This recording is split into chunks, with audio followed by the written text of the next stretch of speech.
mai din sus, sus, în poarta lui Crăciun, o Domnului nostru, lui Crăciun, celui bătrân, este un scaun de județ, o Domnului nostru, iar pe scaun cine șade Domnul Dumnezeu, o Domnului nostru, și judecă pe Adam, măi Adame, prost Adame, o Domnului nostru, eu pe tine slobosuteam ca pe o albină într-o stupină, o Domnului nostru, ca pe o mreană în apă lină, din toți pomieri să mânci, o Domnului nostru, că prin pomul cel oprit, tu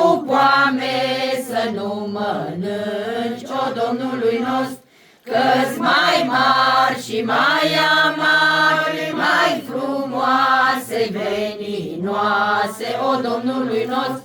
Iartă, Doamne, iartă, dragă, că am greșit și-am adormit, o Domnului nostru. Iuda-n pom că s-a suit, oameni bune a bătut, o Domnului nostru. Nouă în gură ni le-a stors, noi tare ne-a spăimântat, o Domnului nostru.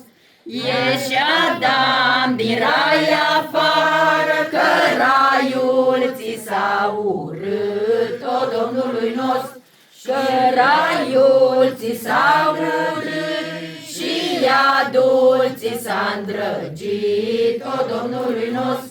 Adam din rai când ieșară, tot plângând și suspinând, o Domnului nostru.